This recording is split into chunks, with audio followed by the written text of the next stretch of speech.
Jay Crawford, Adam the Bull, Garrett Bush, Dustin Fox, Jason Lloyd, Tyvis Powell, plus, ba-da-da-da-da, you're loving him, Mikey McNuggets. And so many big names, it would take me hours to say all of their names. The ultimate Cleveland sports show starts now. Booyah! Welcome, everybody, to the latest edition of the Ultimate Cleveland Sports Show, along with Dustin Fox and Travis Powell. I'm Adam the Bull. There's a ton to get to here on this big Wednesday show. We've got Mike, Anthony, and Steve behind the glass. We have a title sponsor today. We do not. Not. So you could guys, be our title sponsor today. If Tyvis, anyone's out there and wants to join the family. Tyvis, you came running in the door here. I'm on time. You're on time. That's what matters the most is that I was impressive. I pulled a Jay Crawford right when the intro was going. That's when I walked in. But Jay doesn't run. He comes walking in like all cool. Yeah, you were running that 40. My thing is I want to make sure that I can mic myself That's up in true. time. See, Jay comes in and he already got his IFB, so all he does is just plug it in. That's it. That's it. All right, by the way, I just want to reiterate once again that if you are walking across the street while cars wait, and you don't hustle, you're a D-bag. It's really that simple. I mean, it's so obnoxious. Listen, I know phones have taken over all our lives, certainly myself included. And we can't put our phones down for a second. But when you're crossing the street, put your effing phone in your pocket. Put it down. There was this, I stopped for this woman across the street. Of course, what am I going to do? That's the proper thing to do. And I'm probably getting irrationally angry, but she's just casually on her phone, slowly crossing the street. Is this a younger or older woman? Nah, she was probably like in Did you lay on the horn? late teen, early 20s. I did not, because I don't want to, lose my How about mind. just the toot? Are you in a rush? I was not in a rush. Yeah, but it's just more. It's just it's rude. a common Principle. courtesy. Y'all be in a rush too much. Like I wasn't in a rush. Enjoy the ride. Like what are you trying to? I wasn't in a rush. I just think it's rude. It's like all it matters is me. F you. I'm very nice to people on the road. I'll let Is this at a stoplight or is this like you let them go? So you folks will know it if you come from the west side. So right as you cross from Lakewood to Cleveland Mike probably knows this because his girlfriend used to live in Lakewood, right in this area.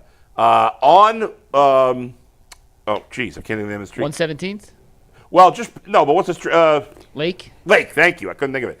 Just as you cross 117th on Lake, about a block up, Mike, you know how there's, like if a pedestrian pushes the button, I know exactly. There's a light there that will blink red, and it'll go solid red. I know exactly that light. What you're talking about. And this girl she probably was like 20, somewhere around there, and she's just on her phone, slowly walking across the street. I'm like, You can't walk and talk and text on your phone. No, it's inappropriate. We all do it, but like when you're in traffic, it's really dangerous. It's so dumb. It really is. It's so dumb. They got the right of way. I understand that. I'm not arguing that. I'm saying show a little hustle. That's it. Well, and the other thing too is like they're assuming that you're paying attention. Right. What if I wasn't? What if I'm just? What if you're on your phone? Yes, exactly. Well, it's funny we had. She didn't even look. I say all that to say every time somebody lets me go, I like sprint across. Yeah, of course. That's it. Same thing. I can really not sprint, but I at least make the effort to sprint. You get on the hop. And you always give the wave. I like to give the double wave. I give the initial wave, and then when I cross, I give the second wave. Dude, a little double wave, some courtesy. It goes a long way. It I've does. never double waved. You got a double wave. Dude, it doesn't even matter if it's like a sprint. It's just a little. It's a gallop. I promise you, the next time this happens, I'm a double wave. Double wave it. And I'm going to laugh after I do it. I'm a very courteous driver. Like, if I'm waiting at a light and I see somebody trying to get out of a driveway or, like, pulling out of the gas station, I'll even back up a little bit so they can get through and get across the I'm happy. I'm always going to wait for a pedestrian, of course. I'm never going to do anything dangerous like that. But, like, show a little respect back. You know what? I'm going to end this conversation Yes. by saying this. How you feel, Yeah. you got to remember that because you would do it, everybody wasn't raised and everybody ain't you. So because you think it's right, they might not necessarily think know. it's It's actually very so surprising. It's like I think Bulls evolved though because Bulls grew up in New York City. He hit the where horn on they're people. assholes. Okay. And Well, we don't need to lump everybody as an asshole, but there is more asshole-ish behavior in New York. Yeah. People are less patient. There's a lot of honking. There's a lot of this. I tried to, since I moved here, especially in the last bunch of years. You used to hit the horn on I people? really try not to ever hit the horn unless it's just like, if the person in front of me, if the light turns green, I'm not like, in New York, the millisecond the light turned green, the person behind you is going to honk. Fact. Like, I don't do that. And now it's to the point where I'll even give them a couple of seconds. Now, if it's 10, 15 seconds, okay, come on. Now I got to make you aware. You know, like, let's go. You fell asleep at the wheel. But you know what I don't like? It's that the people that get hunked at is mad. They're the people that be in the front of the line. Right. And they get mad at you for hitting the horn. Like, what you want me to do? And this goes back to your initial point, Bull. Yeah. 9 out of 10 times, the people at the light that don't go, it's because they're on their phone, not looking at the light. exactly. And that, okay, if it's a red light, you want to look at your phone for a second. I get it. People do that. I do it sometimes. But you got to, you certainly can't get mad if somebody honks you if the light's been green for 10, 15 seconds. I think there's difference between honking and like And a little laying on the horn. Yeah, but like if you give 'em just a toot, like just kind of like, hey, toot, just give you a little little nudge. That's it. Not the It's like, That's what you get in New York. You know, people, it's just crazy. Can I hand up admit something? Yeah. So I grew up in New Jersey, as you guys know. Yeah. He I laid on the never horn. used my light. I mean, my horn. Never. Yeah. I was like scared to use it. My dad and mom weren't honkers when it came to like people cutting them off, yada yada. Yeah. When I was in Texas, Yeah. Oh gosh, I bet. people were bad drivers, and the first time that I had someone cut me off bad, Yeah. and just instant reaction, like slammed on the horn, slammed on the brakes, Yeah. and it felt incredible. Did it? And there was like a 3-month stretch where I became that asshole we're talking about that Yeah. honked at everything, and then I had a self. What's the word? Self-enlightenment. No, but when like you sit down, intervention. I had a self-intervention and said, "You have become the bane of your own existence. Yeah. You have become exact." So I haven't used it since. Mike- There was a 3-month stretch, Bull. Yeah. Tyvis, Dustin. I'm not gonna lie. If you even remote You were on that horn. for like 10 seconds, It's Texas. You're lucky nobody pulled out a shotgun and blew your head off. Fair enough. Everybody's got a gun I there. barely used the horn. Yeah. I'm not a hunker. Mike was like I remember when I was a freshman in college the first time, and there would be kids, and I'm sure you guys had this experience too. You'd meet kids at 18 who grew up in like really strict households. Yes. They couldn't go out. They Those are couldn't the- date. those are the ones And those that kids go went bananas crazy in in college, college. right? Yeah. They always went bananas That wasn't in college. me. That was no, but that was you in a with different the horn. way. Yeah, In terms yeah, of- yeah. You weren't. You grew up with no horns. Your parents didn't approve of the horn. You weren't allowed to use the horn. And then when you finally got that freedom, you went crazy with the horn. yeah, and then couldn't I had control to, it. I You had to pull Reeled it myself back in. Yeah. It wasn't in all aspects of life, but the horn, yeah, that's fair. horn went crazy. Some people in college never reel it back in. No. I'll never forget. I will never forget. I don't remember her name. That I forget. But I remember distinctly this girl I met my freshman year, and she grew up in like this. Her parents were like super Christian, and they went to church all the time. She wasn't allowed to go out. She wasn't allowed to do this, none of that. Within a week, she was doing drugs. She was sleeping with half the. Now, unfortunately, I wasn't the half of the floor she slept with, but but still, I mean, this girl went bananas. Who knows if she ever reeled it back in? I don't know. It was somebody that was sleeping with half the floor and Yeah. you couldn't get in on I didn't get anything. Dang, It might have been a win for you. Might have been a win for me. Yeah, I'm Yeah, gonna I keep think it real. in hindsight it was wasn't definitely getting a no win action, for you. So all right, let's speaking of winning. Well, the Browns don't do much of that, but let's talk about them now. Yeah, we'll dive into it. Yeah. Got a big show. Bernie Kosar is joining us later at Bernie. 12:30, talking all things quarterback. But we start with a quick word from LinkedIn Talent Solutions. As a small business owner, your work doesn't end when the clock hits 5. Your business is always on your mind, which means when it's time to hire, you need a partner that works just as hard as you do. That's where LinkedIn Jobs comes in. When you clock out, LinkedIn clocks in. LinkedIn makes it easy to post your job for free, share it with your network, and get qualified candidates all in one place. Here's how you post your job. LinkedIn's new feature can help write job descriptions and then quickly get your job in front of the right people with deep candidate insights. And here's a pro tip. Add the hashtag hiring frame to your profile to double your reach to qualified candidates. No wonder 72% of small businesses say LinkedIn helps them find high-quality hires. Post your job for free at linkedin.com/LockedOnNFL. That is linkedin.com/LockedOnNFL to post your job for free. Terms and conditions apply. So, guys, I was thinking about this the other day. On the schedule release, G. Bush and I kind of got into this topic very quickly, but we didn't dive into it deep enough to come to a definitive conclusion. But we both thought that a lot of the moves the Browns have made this offseason indicate that Stefanski and Berry have some legitimate job security for 2025. They traded back at a 2. They didn't go all in on a quarterback. All the moves kind of signal they feel pretty safe. But what happens when you see the schedule and you see those first 6 games and you imagine an outcome of 2-4, 1-5, 0-6 at worst case? Bull, do you believe the brain trust of the Browns, Stefanski and Berry, can survive another slow start knowing the reactionary nature of one Jimmy Haslam? I do think they can survive. I'm not going to say it's a sure thing. Jimmy is impulsive and unpredictable, but in recent years he's shown a little more restraint. I think when Jimmy first owned the Browns, I think Jimmy would have fired these guys after last year, and he has decided to stick with them. So. And Jimmy is always part of the process of what this team is doing.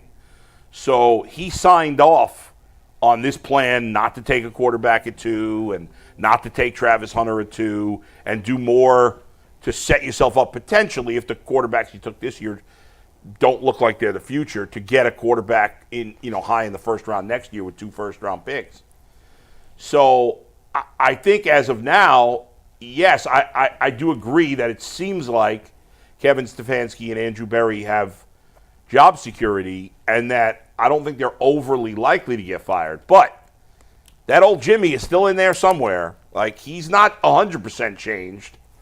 So if at 2-4, no. Because, if the Browns were 2-4, I don't even think that's a disappointment. Everybody would be like, that's You'd be better like, than that's we not bad. thought. Yeah. But if the Browns were 0-6 to start the season, could Jimmy change his mind and start firing people? Yeah, he could. It wouldn't stun me. It would depend on what the 0-6 looks like to me. Like if it's, what are we talking, 1 point, 3 point games, field goal, last second field goals? Does it matter if it's 0-6? The thing is this. Jimmy has already come out and told you this thing was going to take some time. So that's true. When he said that statement, he solidified to me that AB and Kevin was good because he knows that. I think for the first time in a long time, what it sounds like to me is when you hear Jimmy talk, at some point you realize, okay, he's been in the room. Him, Kevin, and AB and sat down and had a conversation about this stuff.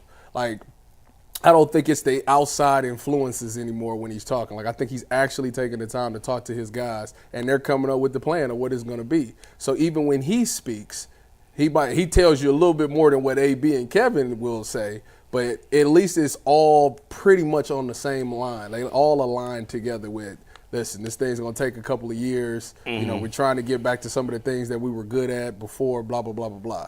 And when he said that, I said, yeah, they're fine. They're going to survive. To me personally, I think that I don't think they're going to start 0-6. I'm the most optimistic person because I got them going 8-9. So, what? It's the NFL. It's the NFL. It's the NFL. I hear you. It's the NFL. Sure, but they're going to be 0-4 to start the month. It's not guaranteed they're going to be 0-4, but, I bet a lot on that. The Bengals have been terrible in week 1 for whatever reason. They could literally start the season 1-0. Well, every team could start the season 1-0. It's not unlikely.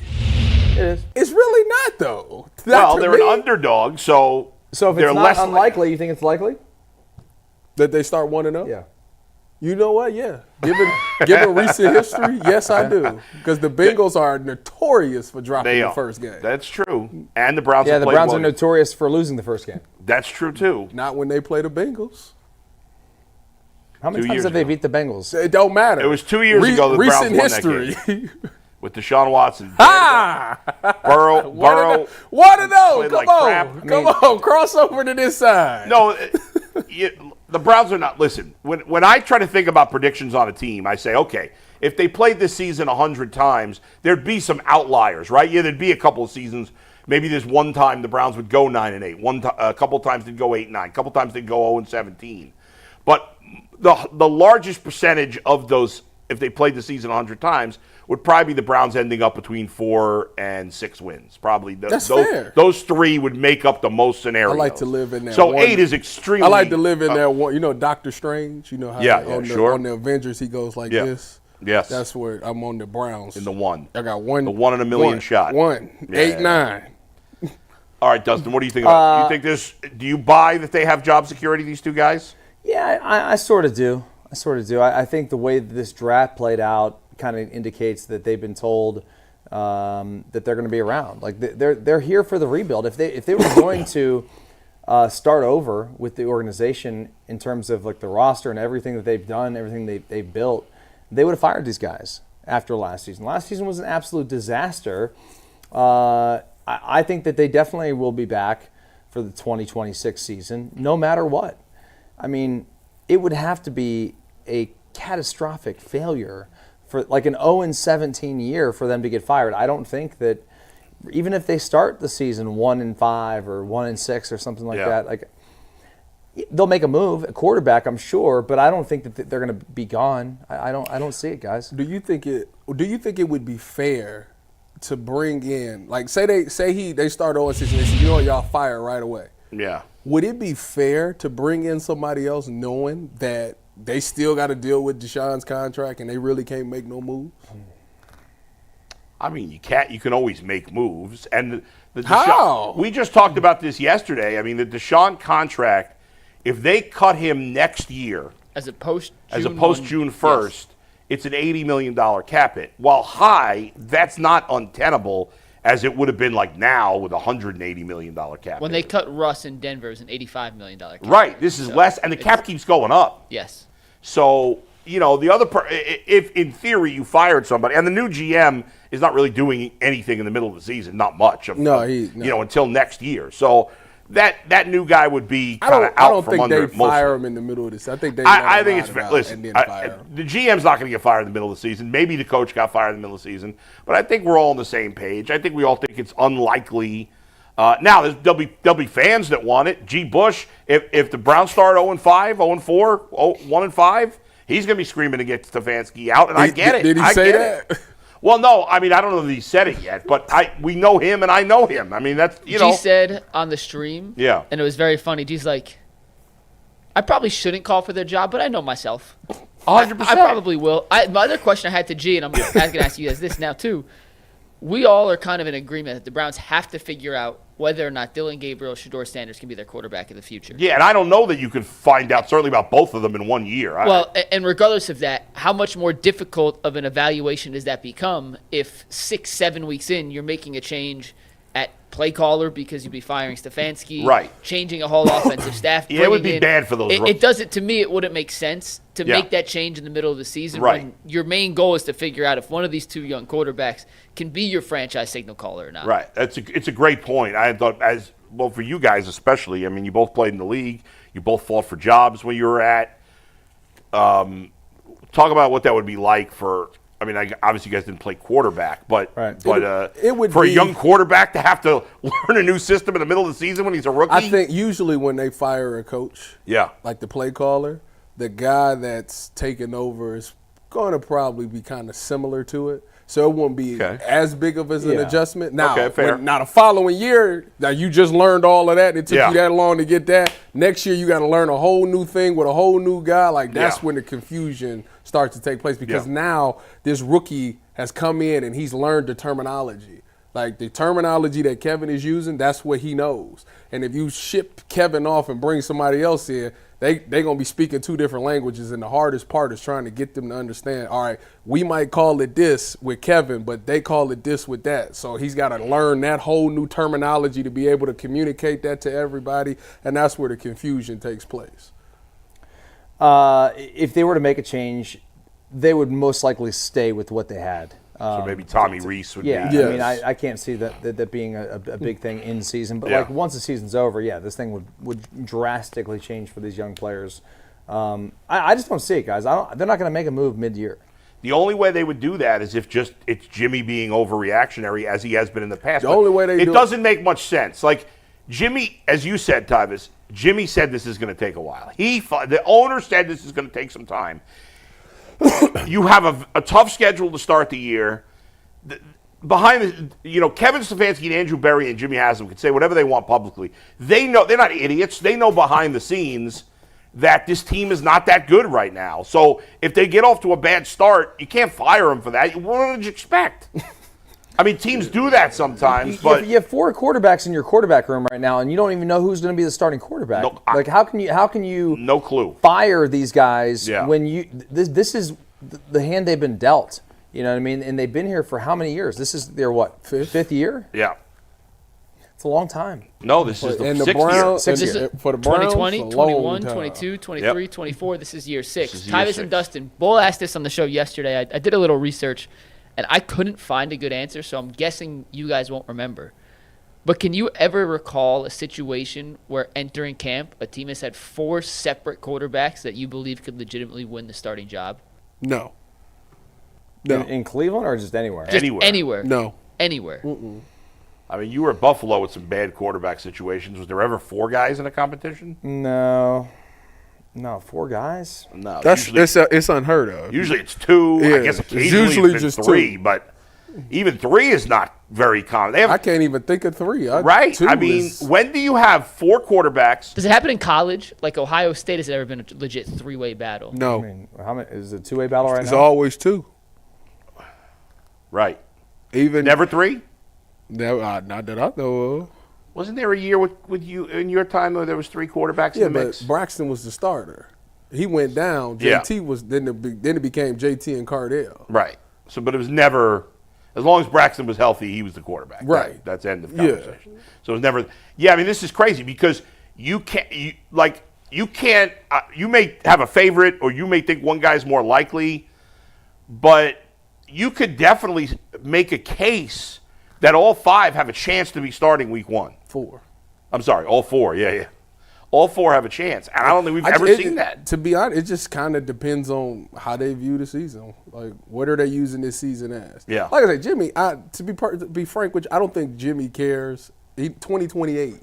I need that. I mean, you don't think he cares about 3 years? 20 That's going to piss off the fans. 2028. I need y'all to be in the All playoffs. right. So when Well- 29, when we do the pre-sale for them tickets, we selling out. That's what that's about. That's me personally. I haven't heard anything. That's just my personal opinion on the subject. Yeah. These next years is let's figure it out. Let's figure it out because by lot- 2028, that's a lot I of time to need figure you- it out, man. They I better- need you to have this thing rolling. I don't think fans want We to hear still that. don't even Tyvis. know what Kevin and AB's contracts was. They signed an extension. Nobody knows what it is. They're very Blows my mind. Everything very else, cagey. and this is supposed to be public knowledge, and nobody knows. That's true. When it comes to coaches and GMs.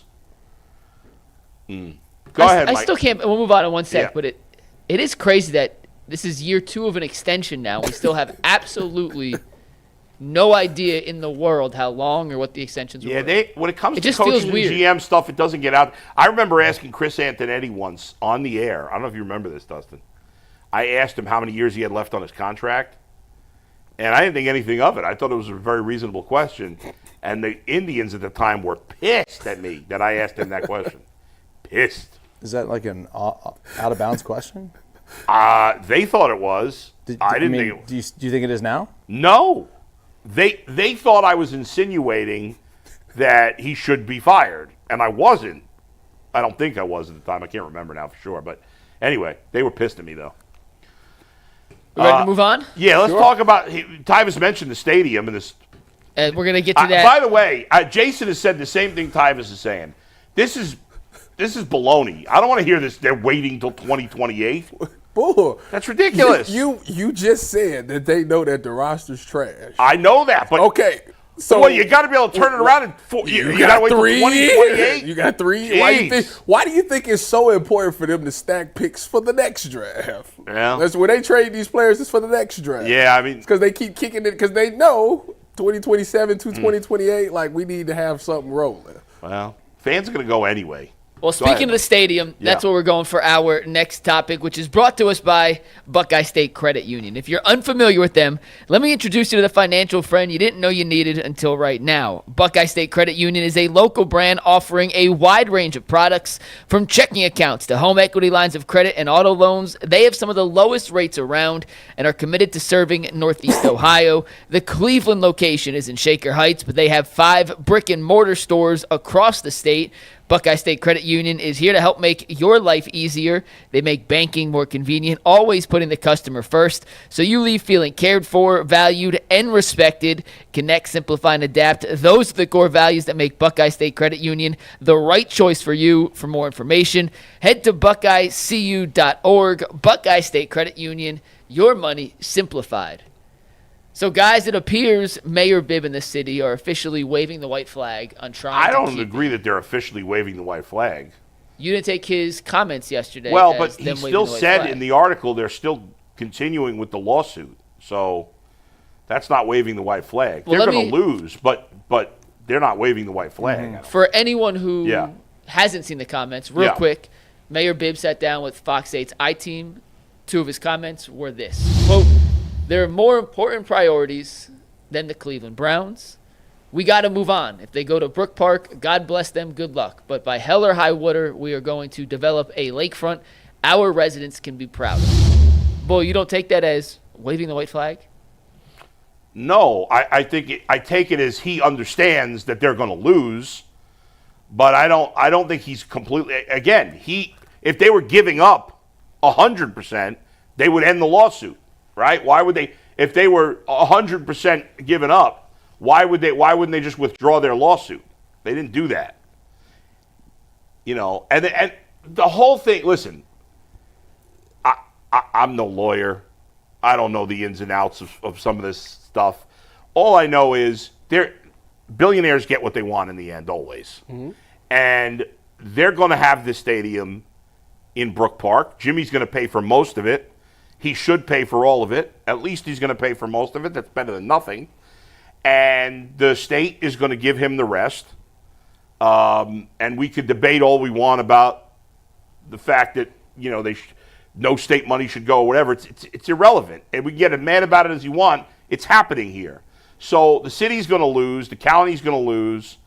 And now they have to, do other things to improve the city. Yes, they need to develop the lakefront, but that's been talked about for decades. Since I've been here 15 years almost. I mean, they've been talking about that forever. Well, now it's time to get something done. I don't know how much the state's going to be involved with, getting rid of the stadium or whatever they're going to do. Hopefully there'll be some benefits long-term. What is the plan with that stadium when they move? Yeah, well, tear it down? They make it a lakefront. They need to, There's a lot of room down there. There is a lot of room. And they need to do. It's going to take time, though. Like 15 years. I don't know. But hopefully they can turn that whole area into something that could benefit the city in the long term and get more people to live downtown. None of us know the reality of the financial ramifications for businesses in that area, in Cleveland, or all these things. Like, who knows? I think most fans want this dome stadium in Brook Park. Do you guys think that? I do. I think the minority is very vocal. I think about it. I think it's 70-30. That want it. Yeah, want it. I think you're probably right. I think it's in that ballpark. The fans want it. The owner wants it. The state's going to give them the money to finish the deal. And so that's what's happening. Then the city's not going to win this lawsuit. They know it, and that's why he's saying it. I think, Mike, I would say what Mayor Bibb is doing is not waving the white flag, but he's admitting that they're going to lose. Now, you want to say that's the same thing? Okay, maybe it is. I don't think they're completely giving up, but they realize they're behind the 8 ball here. And I think, like, Chris Ronayne, who's the executive director of essentially the mayor of Cuyahoga County, to put it more simply, like, he keeps throwing out comments there, and it looks bad. There's a lot of politics being played here by the politicians and by ownership, and it's a poor job. I think it's reflecting poorly. Yes. So I talked to Jason this morning. Yeah. And Jason has been more in the weeds on the stadium, back and forth, the politics of it than anyone else. And he shared some stuff with me that he wanted me to share on air to give everyone a little bit of context. Later on in that story with Fox 8's I-Team, Mayor Bibb said they got to get something back.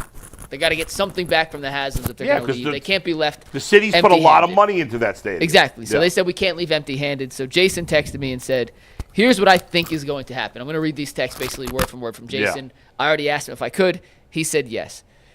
He said the correct answer to the check question Jimmy's going to write is $600 million, $300 to the city and $300 to the county. Guess what? That also happens to be the exact total Jimmy is getting from the state. So essentially, he'd end up paying for the dome himself. The $300 million to the city would help renovating the lakefront. After they pull out, the county could use its portion of the $300 million to pay off debt and cover the shortage, because right now the county can't cover what it owes in repairs to the Cavs and Guardians for repairs and maintenance. And I said, well, why would the county be paying for upgrades at Rocket Arena and Progressive Field? And he said, Gateway is the landlord for the for the city and county. It's the Economic Development Corporation, what was established to build the Cavs Arena and the Guardian Stadium back in the 90s. Gateway represents the city and county. It's responsible for its portion of the repairs. Gateway went to the city and county late last year around the holidays, asked for $40 million in bailout to cover its obligations. The county and the city split that $40 million. So I said, just to simplify it in its most simple terms, the Haslams write a check for $600 million, the same the state is giving them. The city gets $300 million to start the lakefront development. The county gets $300 million to cover its repair costs, and then use the rest to see however fit. And he said, yes, that is the simplest, most watered-down version of how he sees this playing out. Okay, that's cool. It just seems odd why. I wonder. I'd like to know from Jason why. There's probably a reason for it, but wouldn't it have been better PR for the state to just give money to the county and the city? You all right, Dustin? All right, Dustin gonna do a quick bathroom break. No worries. Jason's on tomorrow, so we could ask him to clarify some more in detail. I only had those texts to read, but $600 million from Haslam going back to the city and the county. All right, well, we'll keep an eye on that. I think the Browns, like, putting out their statements and the mayor and the county executive, I think everybody looks poor, in my opinion. And personally, to me, this whole thing was going to happen regardless. I think that Mayor Bibb kind of knew that was going to happen, but he didn't want to seem like he just laid down and let the Haslams do what they wanted to do. So ultimately, he put up this fight that he knew that he wasn't going to win, but at least it made people say, well, he at least tried to fight it. I fought it. It is what it is, though. Yeah. And he did everything he possibly could. He was in a no-win situation. But he wasn't going to win regardless, and I think he knew that going into this fight. Yeah. It's crazy. Are you happy? And we'll move on. By the way, the tush push, the owners are still discussing. The general session is over. Now they're going to an executive session to discuss and I can't believe they decided not to vote on the We'll get to that. I promise we'll get to all the rules. But last thing on the stadium. Yeah, they didn't vote on it. Tyvis, we'll get to the rules. I promise we'll get to the rules. All right. Last thing on the stadium. If this is the last part and the last twist in this whole dome, Brook Park, rebuild, renovate saga, how happy will you be that this is now over and we get some clarity on what the direction of the future home of the Browns quite is? Frankly, it's been over with for a long time for me. So it's still not officially over. It's over. It's been over. It was like over when they bought that land. It was done. Yeah. Okay. Fair. Most likely, yes. But here's the thing. The Browns fans are triggered by this talk because of what happened in the 90s. About them losing the team. Yes. Well, of course. Yes. So I understand this makes fans very anxious.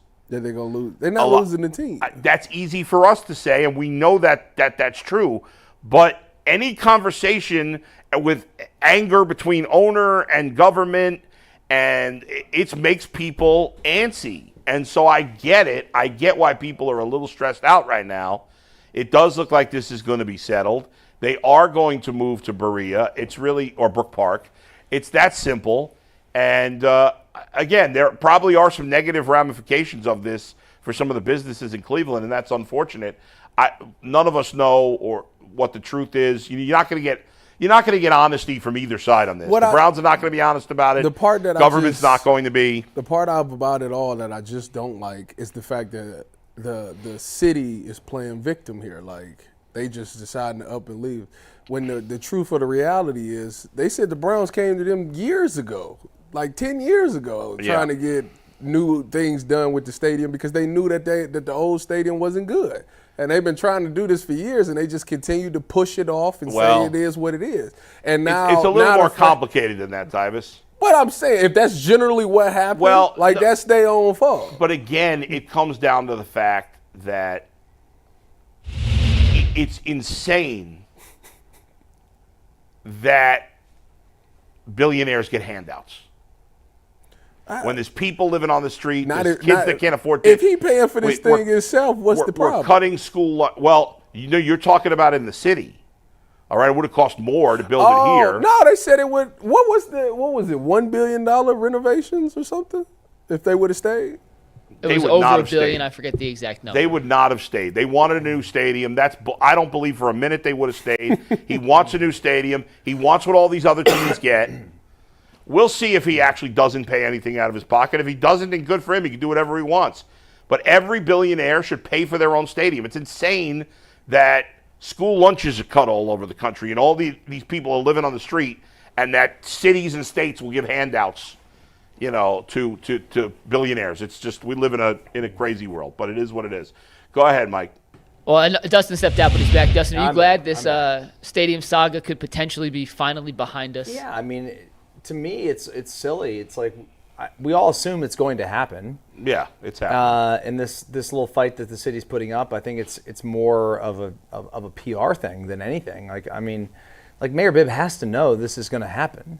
Mm-hmm. That's why he's saying what he's saying. Yeah, I mean, he's trying to say there's more important things than the Cleveland Browns.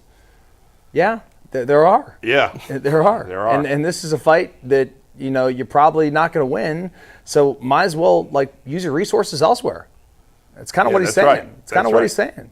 Hopefully this will turn out in the long run to be a benefit to the city of Cleveland with a refurbished waterfront at some point, maybe more money going for other things that are more important. I am excited to see what they do, though. Yeah. Like that lakefront stuff. But they have to have a plan, and they have to have a plan. They should have had a plan already.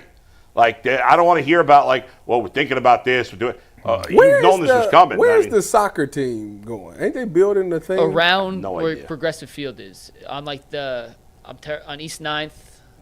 Like on the other side of 90? Of the highway. Other side of 90, right? Yeah, other side of 90. Okay. All right. Okay. Yeah. Let's change sports. Talk a little Guardians. Yeah. Travis Bazzana got hurt. Before we dive into that bull, tell us about Menu RX. Yeah, I was actually talking to my guy, Dr. Jake May, this morning. We were talking. We do our weekly sit-downs every Wednesday morning. And if you're serious about getting results for your training and nutrition but haven't quite hit your goals, it might be time to stop guessing and start personalizing with Menu RX. Menu RX uses cutting-edge metabolic testing to analyze your body's internal process. What does that mean? It means they have scientists and nutritionists who use science to help you as an individual with your weight or body shaping goals. This is not a one-size-fits-all. It's personal for you. And so if you've ever felt stuck trying to figure out what lifestyle changes will actually work for you long-term, with Menu RX, it's like having a full team of scientists, dietitians, and doctors crafting a plan just for you, plus one-on-one consultations on top of that. Not based on trends and nonsense that you see on Instagram, but on your molecular data. Visit menurx.com today to schedule your consultation and experience what metabolic testing can do for your performance, body composition, and long-term health. And right now, when you sign up for a Menu RX plan at menu-rx.com, you'll get a free year-long UCSS subscription. Again, that's free. What's that, $60, Mike? Yeah. So you get a free subscription to be a member of UCSS for a year when you sign up for a Menu RX plan. Again, check out the website, menu-rx.com. Stop guessing and start unlocking your full potential. But we have breaking news here on the Ultimate Cleveland Sports Show. Yeah. We have a resolution to the tush push. The NFL has voted to keep the tush push in 2025. According to Diana Rossini, 10 teams voted against the Packers' proposal to ban the tush push per sources. If 8 or more voted that way, it would have been shut down. So they needed 24 votes. They needed 24. And they got 22. Correct, which means the tush push is here to stay. You and I had talked before the show started. We were ready to eviscerate the league for the biggest sore loser move ever if they ban the tush push. But it is here to stay. Tyvis, Dustin, Bull, your reaction to the NFL. What do you guys think? Tush push I hate the tush push, but, I mean, who am I to say that? Do you think it should have been banned? I do. Why? It's not an aesthetically pleasing football play. Oh, all right. But you don't think I get what you're saying. Don't you think it comes off as a sore loser move though to do it after the Eagles win? Sure. Yeah. I mean, you think it's obviously, but I don't like. I mean, I didn't have a dog in the fight in the Super Bowl, and I didn't like watching it. Yeah. I don't like when it's a gimme. It doesn't really feel, but it hasn't been a gimme for other teams. Yes, it has. I mean, I would love to see the success rate, like from Eagles aside. Do you know before 2005 the tush push was illegal? Before 2005, you could not on Reggie any play. Bush cheated. Right. Well, yeah. The Bush push is what I think they call it. Did they? I don't remember that term. He pushed Matt Leinart. He in did, the end zone. That's what they call it. It was against, I think, Notre Dame. And it was, correct. Do we know the 10 teams that voted against it, Mike? Has not come out yet. This has been literally out for less than 3 minutes. Cleveland Browns. I would be curious to see how Cleveland voted. They don't do it, do they? We don't do the tush push, do we? Well, they didn't with Deshaun. They did with Flacco and Winston for a little bit. Oh, yeah. Winston. They did the tush push with Flacco? Remember they handed it off to Ford, and he, took off up the sideline. Wasn't that him? Yeah, that's not what do you mean? That's not the They tush came push? out in the formation, like they was gonna do the tush push, and they pitched it to Ford, and he took off. Isn't it funny that the name of this has become the tush push?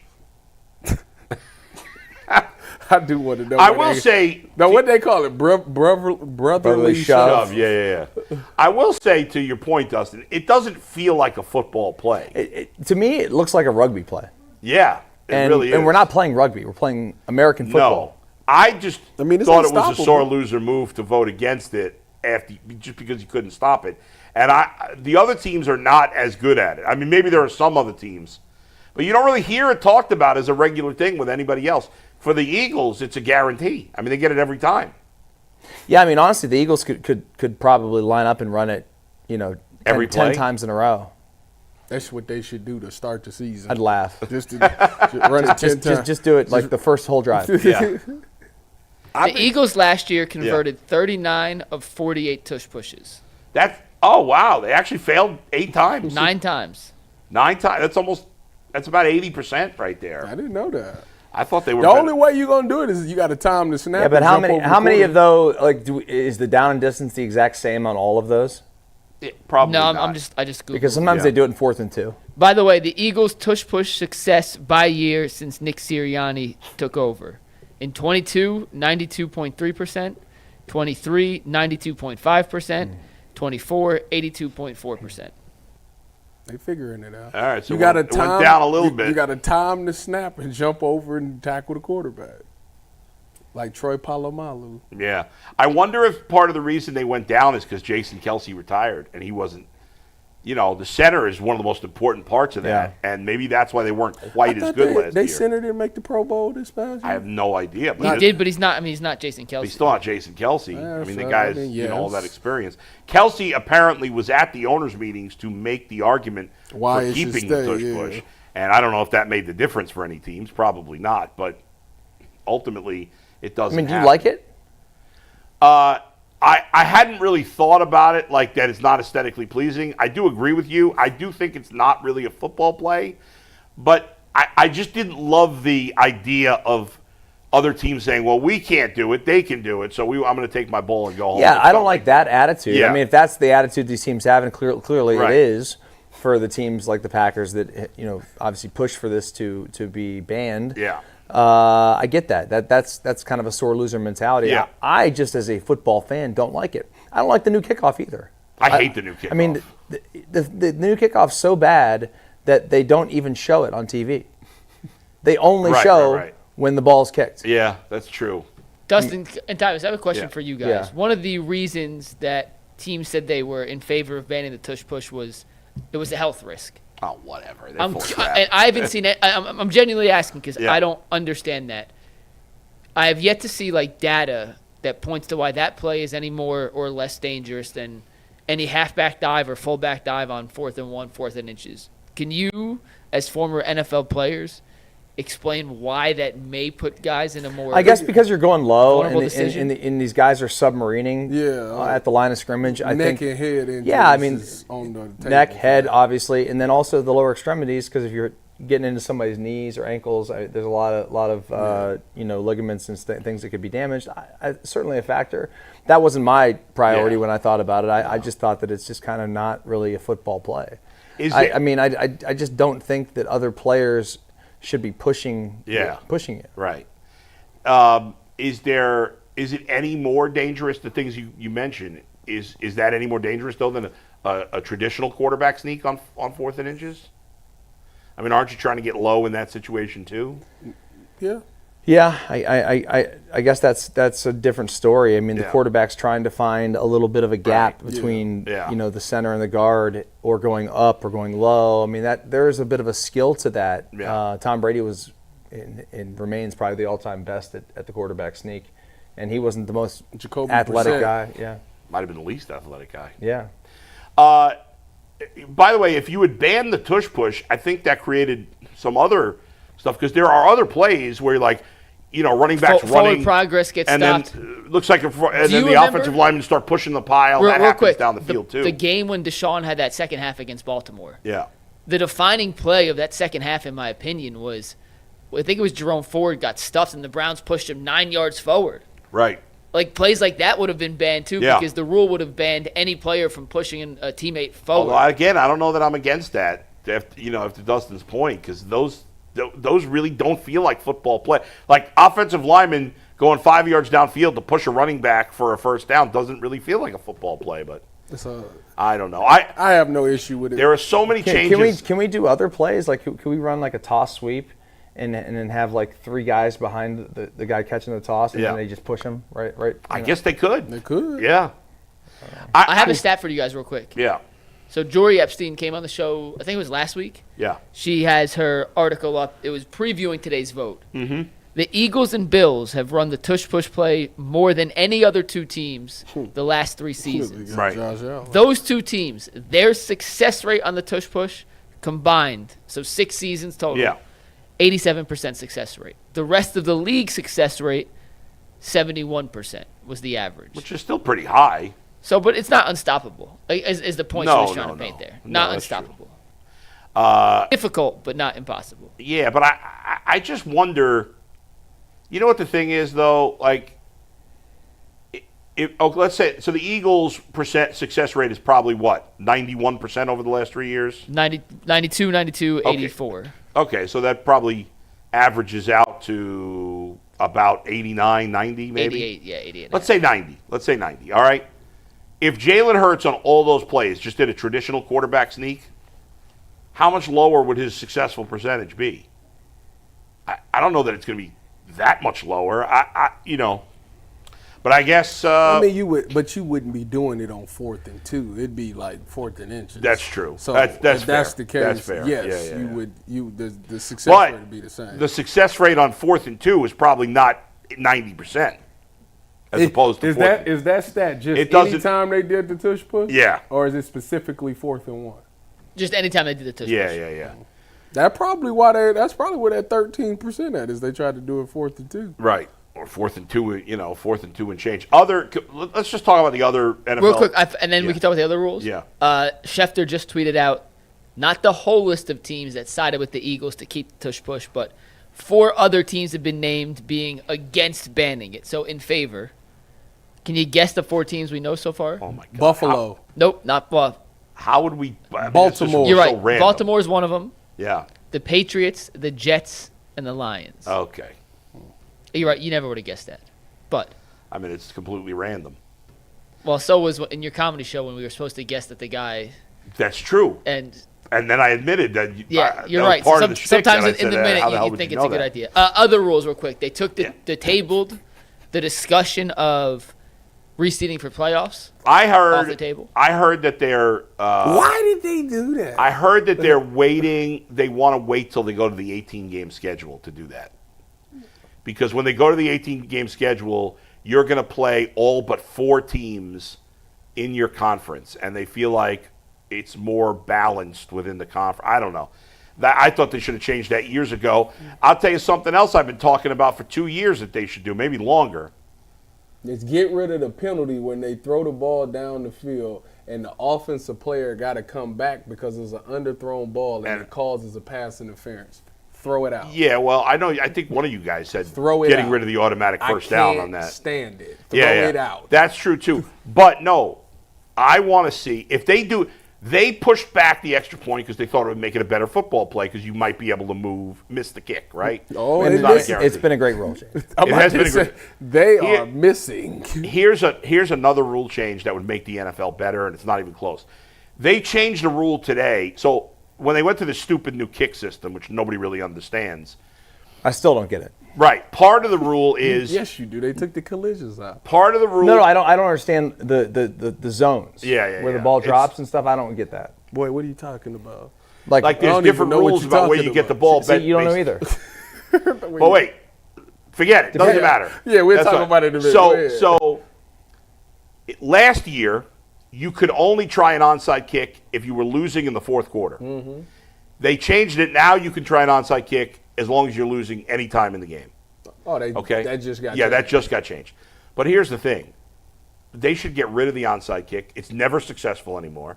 I mean, how except with I the was Browns about to against the say, Jets. well, we just talked about it. How many onside kicks were successful last year, Mike? It has 6% success rate. I don't know Okay, the so exact. it almost never happens, True. right?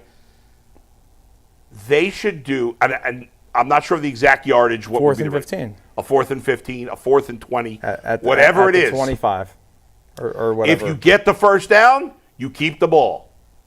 If you don't get it, They the get other the ball team gets there. the ball wherever it is. Wouldn't everybody rather see that? I guess there's some old school football fans that are like, defense, whatever. It feels like cheating or whatever. Do you think there's coming a time where the NFL will lose ratings? I mean, It's at hard- some point, but yeah, not I don't anytime know. soon. See, and if they start losing ratings, then I think you would have to do something like that to spice it up. But right now, they're like, Yeah. well, They keep making changes, though. It's not like they don't make changes. Yeah, but Yeah, there's just nothing like the NFL here in the States. I mean, it's what we live and die for. Yeah. I mean, You'd think there'd be at some point an oversaturation, 17 games, 18 games, Sunday night. They have games every day of the week now. We're playing on Christmas. We're playing, Yeah, and it doesn't matter. Like the NBA, you used to think of the NBA as Christmas. That's over. the Chiefs. That's over. The NFL owns Christmas now. I think last year the Chiefs played every day, out like a Monday, Tuesday, Wednesday, did. Thursday, Friday, Saturday, Sunday. Yeah, and the NFL now owns Christmas, and it does whatever it wants to do. It's a monster. Yeah.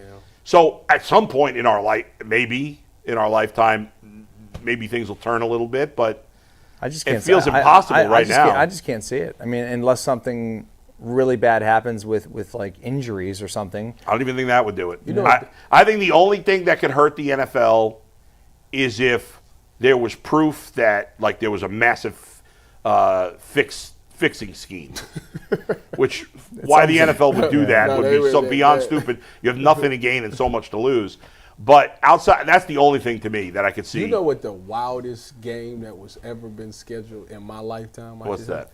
Remember during COVID, where I think the Ravens had to play Like a Tuesday. Pittsburgh or something. Yeah. It was like a Tuesday at like Yeah, 'cause 4 they had- p.m. or right, something. yeah. It was the wildest thing ever. There was Like- some weird games like, that year. what? They had Yeah. to, because I think they were saying like we're not gonna make up games, but then they made that game up. Right. It was like a Tuesday at like 4 o'clock. Yeah. I'm like, Well, they this had is to push wild. it back because Because of COVID.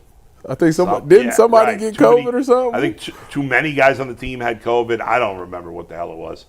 We're all trying to forget that year, And it was like a bunch of backups playing. Yeah. Because that was a wild mess that season. time. That was a mess. All right, Mike. All right, now let's get to Travis Bazzana, guys, because the Guardians' top prospect is going to miss a significant amount of time. This topic, though, is brought to us by Buckeye State Credit Union. If you're unfamiliar with them, let me introduce you to the financial friend you didn't know you needed until right now. Buckeye State Credit Union is a local brand offering a wide range of products from checking accounts to home equity lines of credit and auto loans. They have some of the lowest rates around and are committed to serving Northeast Ohio. The Cleveland location, that's in Shaker Heights, but they have 5 other brick and mortar stores across the state. Buckeye State Credit Union is here to help make your life easier. They make banking more convenient, always putting the customer first, so you leave feeling cared for, valued, and respected. Connect, simplify, and adapt. Those are the core values that make Buckeye State Credit Union the right choice for you. For more information, head to buckeyescu.org. Buckeye State Credit Union, your money simplified.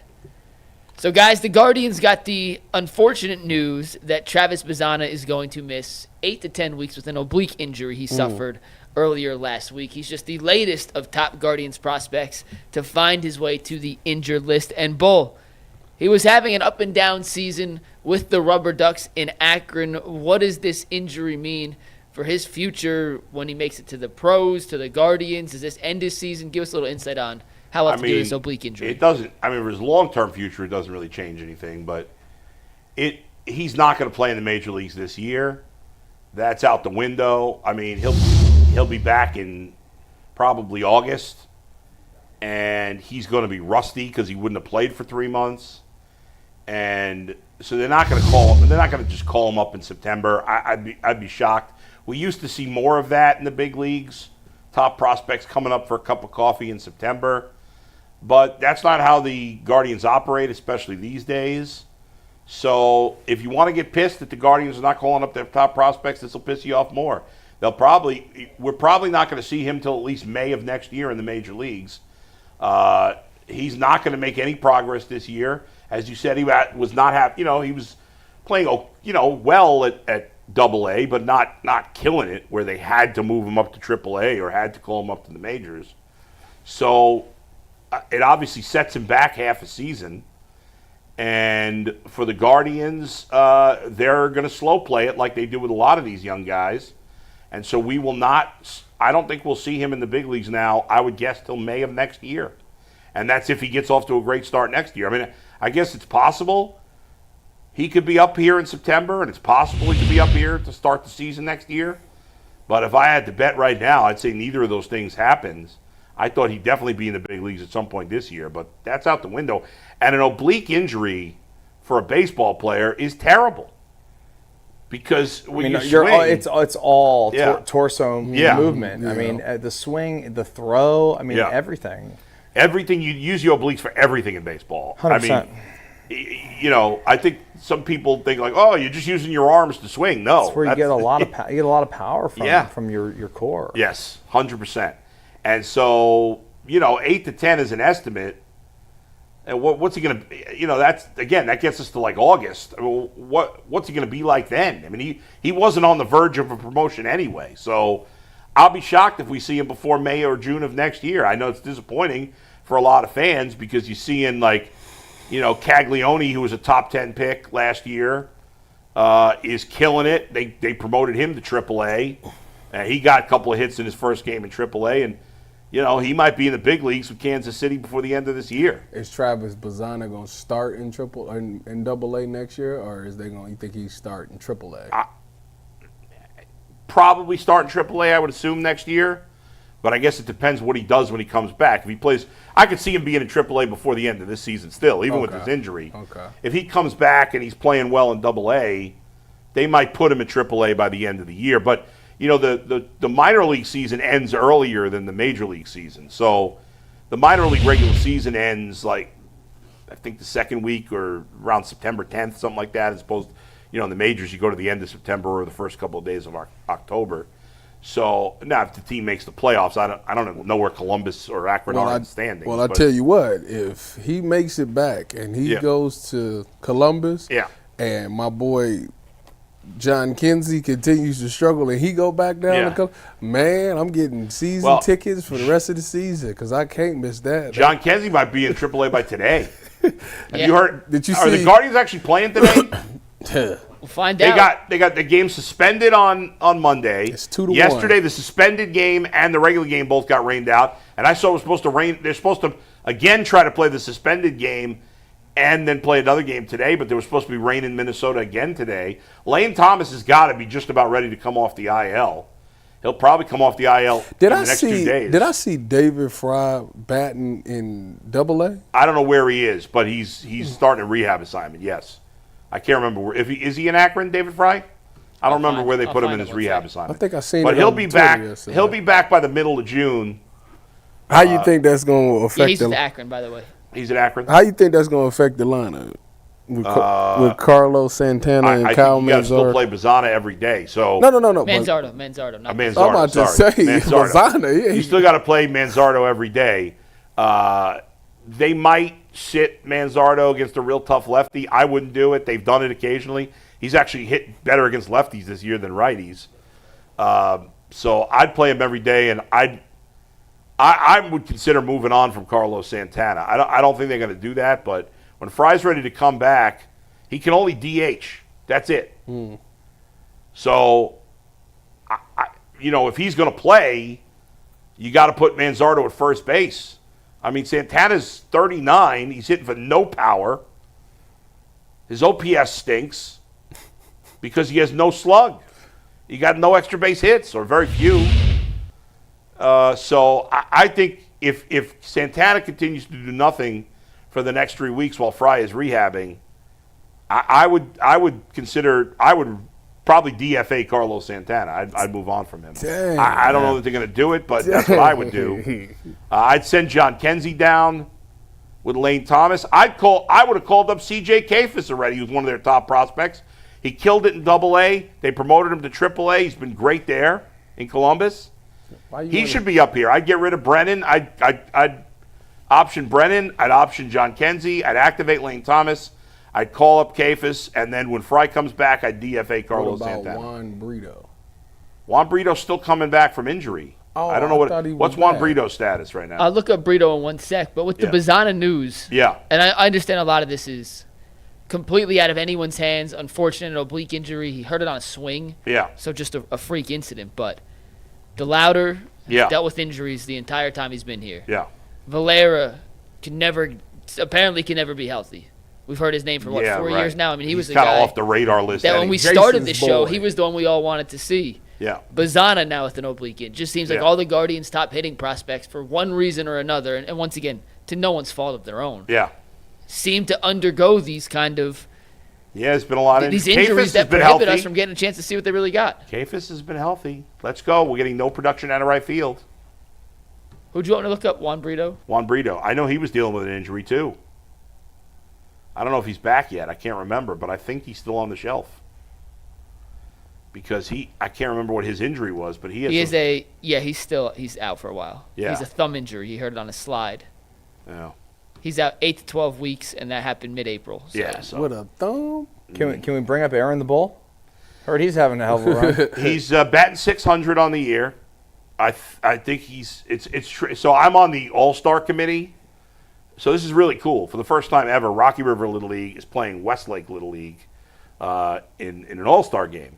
So it's the Rocky Rivers and Westlake, I think, have never. So he's going to make the All-Star team. Well, I don't know. I'm on the committee, but I will recuse myself when he gets discussed in the meeting because it's not fair for me to, push my own son to be in there. If he's hitting .600 and doesn't make the All-Star team, this must be the greatest Little League in the history of humanity. Yeah, I mean, he's doing really well. He has he got his 13th RBI last night in 6 games. 7 games. Y'all won? No, we lost 5-4. Bull. Dude, this is getting ridiculous. I was really proud of our team yesterday. We played the best team in the league. Save that. We played the best team in the league. They were undefeated, right? I couldn't use my best pitcher yesterday because he had pitched the day before. And so and we were beating them 4-3, and they walked us off with a 2-run double to win it in the last inning.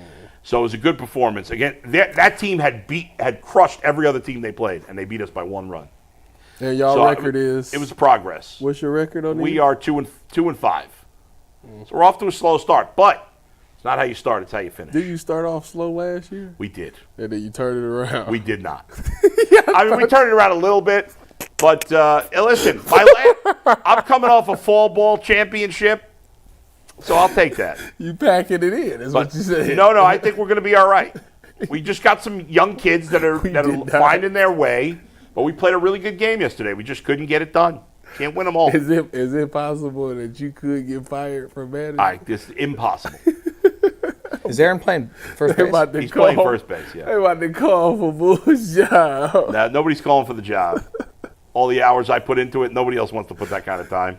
You keep stats for all the kids or just your son? No, I keep stats for all the kids, yeah. You got a spreadsheet? He got it on his phone. No, I don't have a spreadsheet. It's an app called Game Changer, Yeah, I've seen it. right? And Is this the one that does the live scoring too? it does the live scoring. Yeah.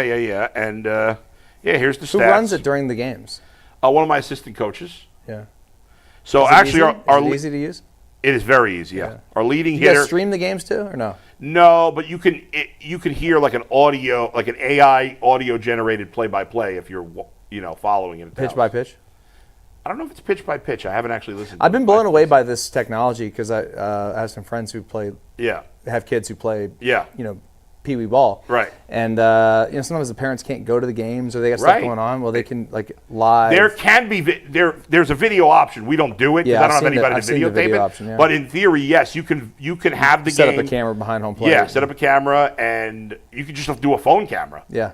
And it'll do the whole play-by-play. But cool. yeah, we got a little Leo Cole betting $6.15 for us, and Aaron at 600, and then I got 5 kids hitting 308 or better. But the other kids are struggling offensively. But there you go. Aaron's got his OPS is 1,422 to lead the team. So there you go. And he leads the team with 13 ribbies. Between him and AJ, I wouldn't expect anything less. Yeah. Well, listen.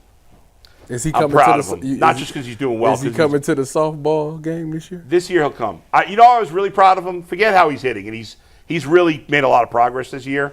But in the middle of the game on Monday, he called timeout. And the kids never do this. Usually I'll call if I feel like the pitcher's struggling or whatever, I'll call timeout and go talk to the pitcher.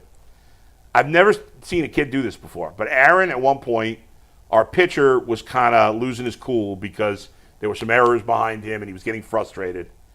And Aaron called timeout and went and talked to the pitcher to calm him down. First baseman. Yeah. Why not? And I was like, what is he doing? And I said, at the end of the thing, I said, what did you do? He goes, well, he was kind of getting really upset, so I wanted to tell him to calm down, we'll be okay. But I was so proud of him for that. Like, that was leadership. Right. Like, that's what I want to see. Leadership, being a good teammate. Look at That made me, I'm proud of him all the time because he's a great kid, but that made me really proud, even more than the hitting, was that he showed good leadership and wanted to be a good teammate. Yeah, good for Aaron, man. I like that. Yeah. He's the best. I'm so proud of him all the time. Anyway, what do we got, Mike? We got Bernie coming in about half an Yeah. hour. We got an NBA topic we got to get to. Bull, tell us about Menu RX, though, before we talk a little NBA and second apron restrictions. Menu RX is great, not just for weight loss, but also if you just want to get in better shape. There's so much noise out there. You can be on Instagram, you could be on Twitter, and you'll have 15 different people telling you, oh, I did this, and you got these random people. They're not scientists. They're not doctors. And they're giving you advice on how you should eat. You can't trust these people. Don't just trust some random dude on the internet that claims he got in good shape by doing what might. And even if it worked for that person, that doesn't mean it's going to work for you. All of us have different bodies, different chemistry, different metabolism. Get your own plan from people that are actually qualified to help you. Nutritionists, doctors, scientists. So, if you, when you or someone you know has followed a trendy diet or a fitness plan that's flopped, we've all been there, even though it worked for others, Menu RX cuts through all that trial and error. They use metabolic testing to show how your body, not somebody else's, but your body specifically responds to different foods and workouts. So you stop guessing and start seeing real results. Visit menu-rx.com today to schedule your consultation and experience what metabolic testing can do for your performance, body composition, and long-term health. And right now, when you sign up For a Menu RX plan, you'll get a free year-long UCSS subscription. You'll become a member, cost of $60, absolutely free. That's menu-rx.com. You see it right there on the screen. Stop guessing, start unlocking your full potential with Menu RX. Awesome. Thank you, Bull. We got one NBA topic to get to today, and it is more big picture than it is Cavs specific. But when we look at how the Cavs have to operate this offseason, we've talked at length about the second apron restrictions, the new CBA, all of that. I'm curious in your guys' opinion, and Tyvis, we'll start with you. Is the CBA the NBA is currently operating under a good thing for the league or a bad thing for the league? Depends on how you look at it, because Jason talks about it all the time. It gives, I guess it makes it fair for other teams, but now you get things like possibly OKC versus Indiana and stuff like that, where you only got like, what, 2 superstars in that? So it takes the superstardom, guys going to team up, and it's 3 or 4 big name guys that you want to see. Like, they take that out, which I guess it makes it fair, but it's boring. It kind of makes it a little boring. So it's bad because people want to see superstars, all these superstars go at it. And I think when you have like this CBA, it limits what you can and cannot do. And a lot of the times you can't build those big superstar teams anymore to go against each other in the finals. Because although the Cavs only won one time against the Warriors, it was good to see that star power, the Kyrie, LeBron versus Steph, Clay, Draymond, Kevin Durant. Like, we not going to see that no more because you can't really do that anymore. What is this all about? This is sort of. I'm just following along here. I mean, I like this, the NBA's Final Four right now. I mean, I like the fact that we got new blood, but you guys are confusing me a little bit there. So you know how it's harder to build this. You can't really build a super team now. Pretty because much. Once you're in the second apron, right? You're much more restricted than you the NBA used to be. CBA is the most difficult thing to follow in the world. It is. It's a fact. It's so That's a fact. confusing. It's impossible. Mike and Jason told us for 2 months the Cavs couldn't trade for Giannis. Now apparently there's a slim way they could. Obviously it's not. I mean, I saw that clip and I was like excited about it. I'm like, Yeah. oh, and Mike's like, nah, you can't do it. But I guess there is a possibility, but it's so unlikely. Yeah. It is very confusing. I am torn. It's like, it's almost like it's a great system, even though it's confusing, for the wrong sport. Because in theory, I like the fact that you can't build super teams. I think it's funny because this system should benefit the smaller market teams, if you will, like Cleveland. Now, in this case, it's hurting. It's going to hurt the Cavs potentially, but it prevents a bunch of players from teaming up and going to the sexy markets, of which, unfortunately, we are not. But it was still fun and exciting to see your team potentially take down that superstar team. Like, you still Maybe you find that. I don't know how the majority of fans feel, Tyvis. If you're an Indiana Pacers, I put a poll up, so I'll let you know what our fans say. But, we had the benefit of having LeBron. Otherwise, we wouldn't have been able to have that super team, if you want to call it that. Because there's nobody coming to Cleveland to put together a super team. It's just not going to happen. And the way the Cavs have been put together is pretty organic. I mean, obviously they traded for Donovan. Yeah, the rest and of they us did trade for Jared Allen. And they traded for Hunter, but Darius, obviously, and Evan are 2 guys they drafted. Otherwise, they wouldn't have. If they hadn't drafted those guys, they wouldn't have been good enough. They wouldn't have traded for Donovan. If that's the case, that's the same thing. Golden State did. I will say this: I like balance in sports, but ratings will tell you that the big names and the big markets often are better for ratings. For all the complaints, so it's a bad thing. When it comes to baseball, for all the complaints about the Yankees do better ratings. No, they didn't. The WNBA just outrated them. Indiana Fever versus Chicago Sky had more viewers than Mets versus Yankees. On ESPN?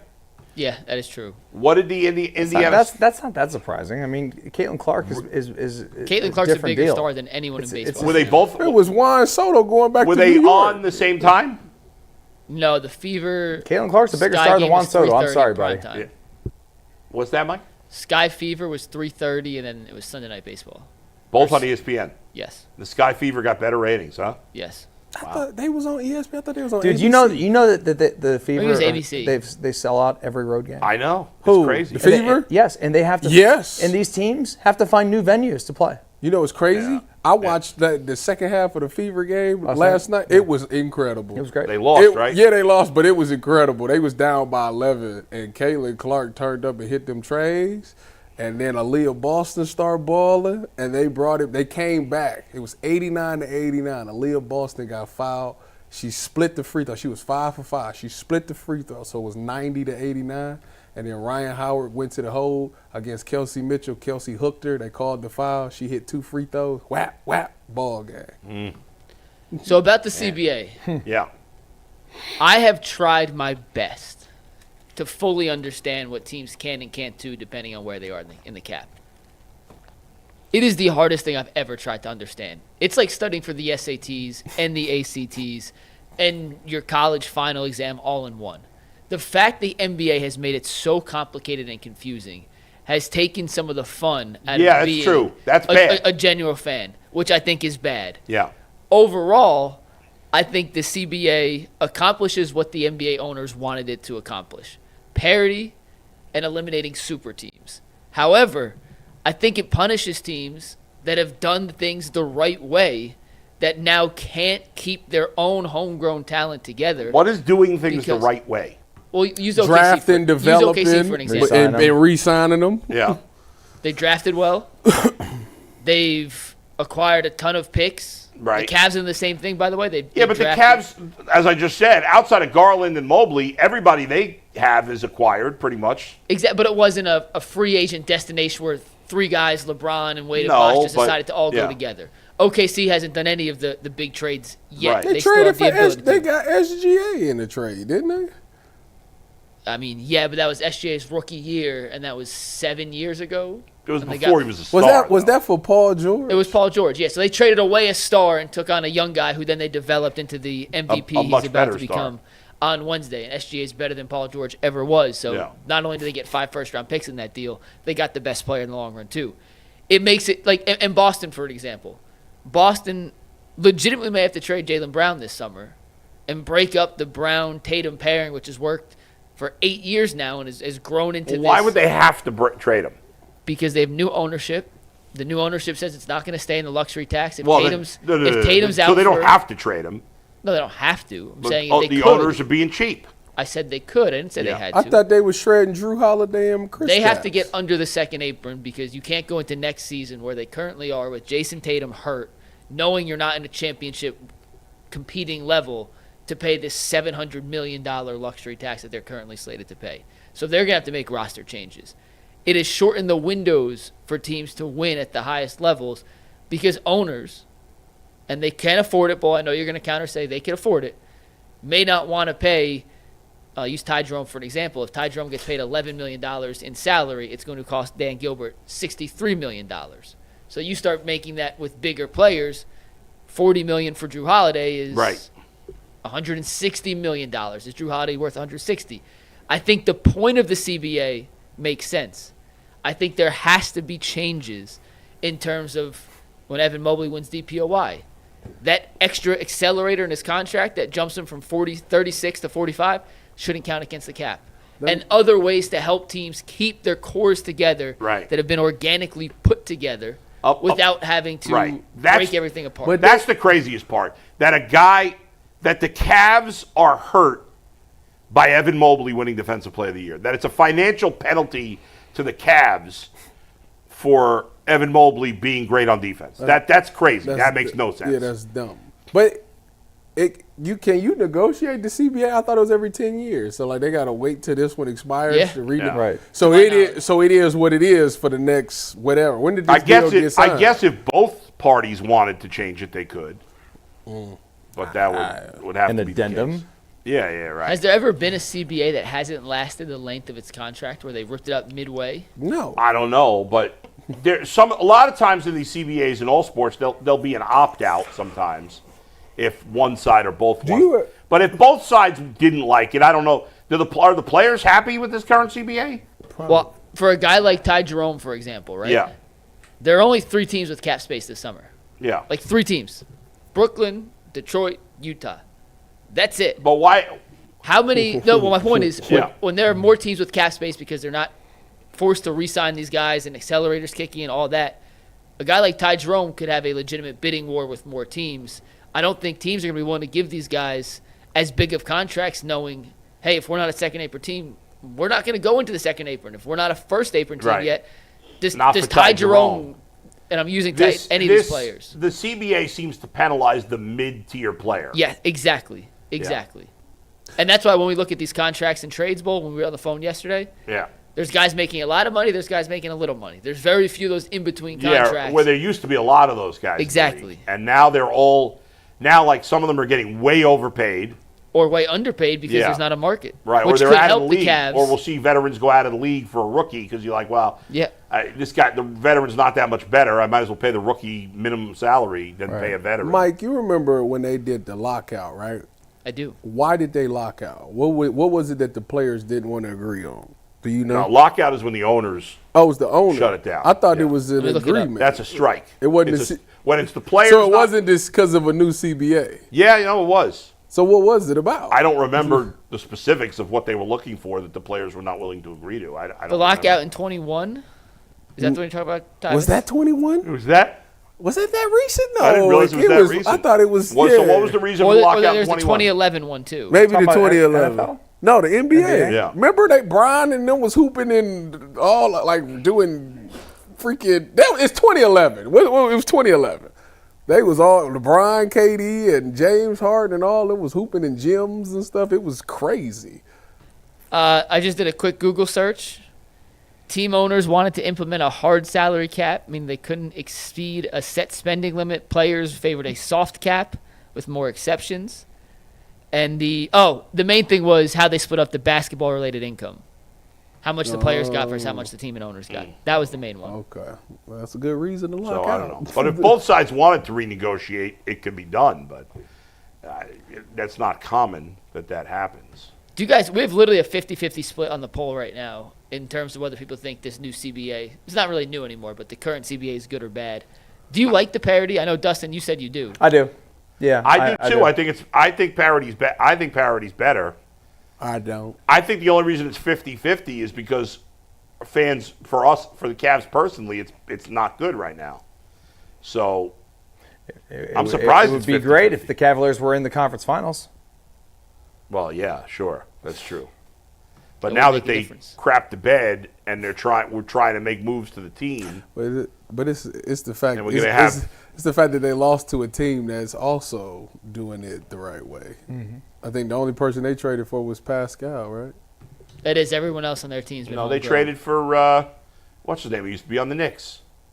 Obi Toppin. Well, minimal. And they got Neesmith from the He plays legit minutes for them. What are you talking about? He's like their 8th guy, though. It's Yeah. not like he's a. And Neesmith they acquired from the Celtics when the Celtics dumped him off, but that Yeah. wasn't a big time acquisition. Miles Turner's a free agent at the end of the year, I think. No, I think he signed an extension, didn't he? Oh, did he? I thought he was a free agent at the end of the year. You was gonna pick him up. I will tell you right now. No, He signed. Cavs can't pick up anybody in free agency. They can make trades. Oh, boy, you're right. He is a free. I thought it was 2 years. Yeah, but he is a listen, free I agent. am the next year. NBA authority. for a reason, He Mike. earned himself some money this postseason. He going to get paid. Do you guys see the Thunder Timberwolves game last I night? didn't see it. I know It went I exactly did. how I thought it was. It was a great first half. The Wolves were winning at halftime, right? Like by Yeah, 10. Julius Randle They was should have. They were up. scorching They were hot. up like He 4. could- Oh, he okay. was And then the spraying Thunder up. went on like an 18-0 run or something. Yeah. And Middle, that was middle that. of the third quarter. They yeah. gonna get the ball out of Anthony Edwards' hands. They keep blitzing him and double teaming him. Yeah. You gotta, All right, why don't we bring Bernie in? Let's bring Bernie in, guys. Bernie's brought to us today by LinkedIn Talent Solutions. As a small business owner, your work doesn't end when the clock hits 5. Your business is always on your mind, meaning when it's time to hire, you need a partner that works just as hard as you do. That's where LinkedIn Jobs come in. When you clock out, LinkedIn clocks in. LinkedIn makes it easy to post your job for free, share it with your network, and get qualified candidates all in one place. LinkedIn's new feature can help you write job descriptions and then quickly get your job in front of the right people with deep candidate insights. And here's a pro tip. If you had the hashtag hiring frame to your profile picture to double your reach to qualified candidates, no wonder 72% of small businesses say LinkedIn helps them find high-quality hires. Post your job for free at linkedin.com/LockedOnNFL. That is linkedin.com/LockedOnNFL to post your job for free. Terms and conditions apply. Bernie, how you doing, old friend? It's been a long time. Yeah, we haven't seen you in a while. Hey Bernie. guys, how are you, going on, man? I haven't seen the little Magnum PI look there. I like this thing.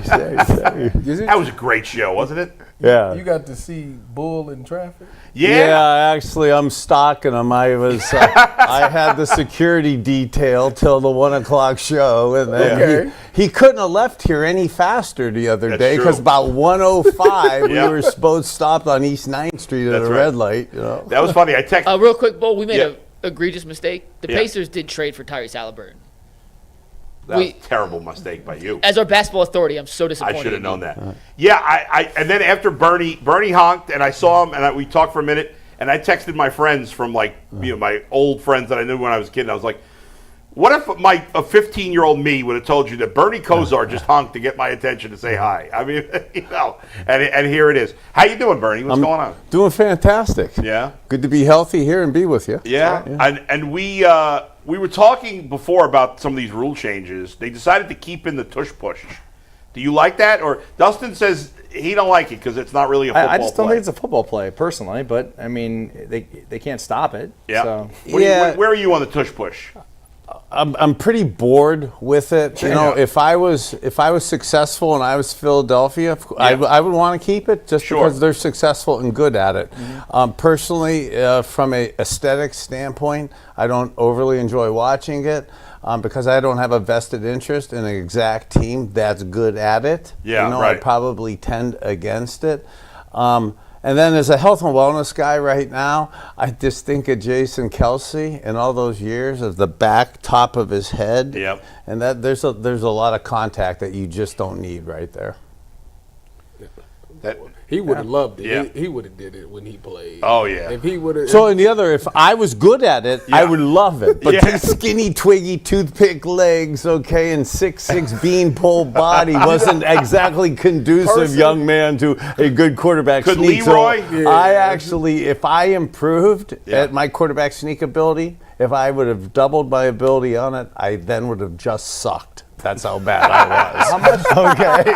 Bernie, when you played, Sorry out there, fans. Bernie, when you played, how much did you guys sneak? Not much at all. And I'm saying that in the spirit of levity, but I was not good at it, and I am. Was it commonplace among the league, though? It wasn't exactly commonplace because it was rough down there at those times. Yeah. I mean, the cheap shots, the spearing, the punching, the bites. I mean, there's literally. I mean, again, I'll say it in the spirit of a joke, but you would end up with big bite marks in certain areas post games. Really? After the bottom of piles. That's crazy. Yeah. Animals. Yeah. Did you and you played with a lot of great running backs, but of all your running backs, if you had to pick, you got to get 1 yard, Bernie. Who are you giving the ball to? I'm putting the pressure on you here. I've had so many of them. Yeah. Leroy Horde gives the best quote. He goes, if you need 3 yards, I'm your guy. The problem is if you need 4 yards, I'm still getting you just 3 yards. Right. So under anything under 3, Leroy was good. But I mean, if you really think of the backs I had, it would be sinful really to name just one with Kevin Mack and Ernest Biner. God, to get to play with Keith Byers and Emmett Smith, Albert Bentley, Alonzo Highsmith, even back to my college days. I've been pretty blessed. There's another rule change they were talking about. They didn't vote on it, but they're talking about reseeding the playoffs where if you win your division, you're guaranteed a playoff spot, but they will rank you 1 through 7 based on your record. What do you think of that? We always start the season saying, I want the Super Bowl. The Super Bowl's the ultimate goal. It is. But Marty Schottenheimer, God bless him, was fixated on first things first. You got to win your division. And there's a reward for winning your division. And albeit it's not fair at times for a bad division team to have a home playoff game. But I tend to kind of enjoy that and root for it from that perspective. I was the beneficiary of getting into the playoffs back in 1985 with a subpar division record, but we won the division, so you got a chance to get in. So I don't really overly mind it. Typically, neither one of those couple teams are going to the Super Bowl. That's true. It's really hard to believe that, for those who don't know this, Bernie is still the last Browns quarterback to win the division. 1989. Yeah. It was the Central. It was Central back So the then. Browns have never won the AFC North. As it's been called Never. the North. No, well, Just nuts. we haven't had Bernie in since the draft. So Yeah, Bernie, hopefully yeah. one of the two Gotta get- quarterbacks they drafted, Shador or Yeah. Dylan, can be the next. What's your take on the two guys they took, one in the third, one in the fifth? Yeah. Yeah, obviously I knew the quarterback question was coming as my phone rings extensively. You're blowing up. Yeah, extensively for that. Now I'll just take that out. You know, I loved going into the draft. So you guys heard me talk on the show about Cam Ward and Shador Sanders. Right. And both of them having a calmness of their feet and their body. And yeah, we talk about arm strength and throwing, but the ability to be calm with guys around us. I even think we used the example of Tyvis this close to me. In the days when I was actually good, I would be able to not be bothered at all that you're coming and you're going to wipe me out. Well, it was amazing to me watching Cam and Shador in college, how they already have that confidence and ability, pocket presence to hang this close to a defensive tackle, Tyvis, and not be affected, keep your feet calm, and execute a throw. So I loved watching that coming in. I was super surprised he fell that far like he did. So I'm like just any fan. I'm looking forward to seeing him play, truthfully. Yeah. And I'm disappointed disappointed is not the right word, but I find it interesting that I'm not studying football as much as I used to. So I used to really, at your guys' age, even 10 years out, I would know all this stuff. So I studied the Shadors and Cams like we talked about. Yeah. I didn't study Dylan Gabriel as much as other people did. And now to start seeing him and see, obviously, being the 94th pick, that Kevin Stefanski and the offense and the personnel guys really liked him too. I didn't see as much of him, but initially I kind of felt bad, how that's going to work out with only 3 preseason games and having a 94th pick, and then most of us all wanting to see Shador play out, how that works, and who do you really get ready from that. So that was, with 3 preseason games, that could be somewhat of an issue of who you really develop. But I loved how I played, and not to make this about me, but I love how Gary Danielson played the first 6 games of my career. And that massively helped me. Although I was a baby and was bummed out and wanted to play, it helped me transition. We were 3-14 last year. I believe offensively it'll take a while, although I do love that we have a personality of going to run the ball and do play action, which will help veteran quarterbacks and will help the younger guys for that. But seeing which one really gets enough time, for that, it's going to be hard to work in now. So, good. I'm glad you brought this up. You're still in favor of the fact that do you think they should sit the entire year? Or do you think that if the Browns start 0-6, just roll one of them in there? Or do you think they should start right away? So the rookies I'm talking. So the rookies, I think it's absolutely best, even if you're God, to not play right away. Okay, so that, especially on a rough team. So I would like to see, for their own development. Look, we haven't developed a quarterback since 1999, since the team's come back.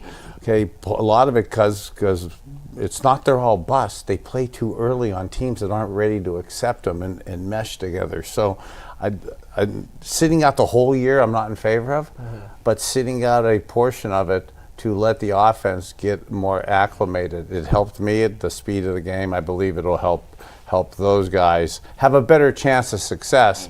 And then which one it is, time will tell on it. But again, it's Memorial Day week coming up. It's no need to like cast somewhat hard lines in the sand, but it doesn't look like this is going to be the Super Bowl champion team this year. So it's not like every game is going to be life or death at the end of the year. So you're probably going to have plenty of time to see both young quarterbacks towards the end, middle to the end of the year. You know, Bernie, not many people understand what it's like to be in a quarterback room like you, because you were there for so many years. Take us inside this room with two rookie quarterbacks, a guy who was a first-round pick, another guy who was a first-round pick who's a veteran. I mean, so many different dynamics of guys at different phases of their careers trying to accomplish different things. How do you see that playing out? Can they all get along? Can they compete? Can it not be divisive? Do they all make it? Like, what do you see happening? Yeah, that's a really great question, and probably a little too long-winded an answer, but fair. And I actually, as I was coming in today, I was thinking of some of my old like kind of quarterback rooms. Well, here's the easier way to answer it. Can it work? It's going to be tough because of the shorter preseasons, not as many reps in that. But yeah, it can work, but it could really take the team and the personality of the offense coming in and around it to also has to develop. So if the receivers aren't developing, the line's not developing, the quarterback play isn't going to develop as much. And I would recommend to those situations, though, in those rooms, is we're team guys. We want to be team guys. I'm not saying be selfish, but you got to take care of yourself to get ready to play. So however you kind of got ready, almost like if the four of us were the QBs, yeah, we're going to be nice. We're going to hang out. We're going to learn together. Got to learn the system. Got to learn the core plays. But when I do get my few reps, because your reps will be diminished, how do I got to get myself ready? And most of it stems from I better be able to really understand the plays. And then what do I get excited about throwing? Like, I could throw checkdowns and screens from me to you all day and have an 85% completion percentage. That won't get you the starting job, and that won't get you to be developed. So getting as quarterbacks, I'd be recommending them to see what I like within the system that I'm learning and learn what I like to throw in that intermediate and deep routes and time up them intermediate and deep routes. And I see all four of the quarterbacks actually. Joe Flacco's first pass at SoFi Stadium when he was a Cleveland Brown was a skinny post to Amari Cooper that he threw like a 20-year-old guy with a cannon. Those are types of throws, if I'm Shador, if I'm Dylan Gabriel, if I'm Kenny Pickett, that Joe Flacco already has in his system that I would be working and seeing, can I do them throws? Because if I could do those type throws, I think I'll accelerate my development. Bernie, you talked about them, getting back to running the ball. They drafted Quinshon Judkins from Ohio State. Go Bucks. Early in the second round. I think the expectation is he's going to be their lead back, bell cow back, whatever you want to call it. Do you see him being that lead guy and being a successful running back in the league? So I love Nick Chubb, and I love the Buckeyes guys coming here now. I think that the running game and what we're going to be doing with that is spectacular. And I think that in itself will absolutely help the development of the offense and the quarterback. Yeah. And even just his initial reports of him even glowingly being able to run routes. His ability to take on corners and run routes against them or juke cover linebackers. So on top of his presence and physicalness and burst, his ability to maybe be a 3-down back too looks like it could be special. Bernie, we spend a lot of time talking about the quarterback, the weapons on offense.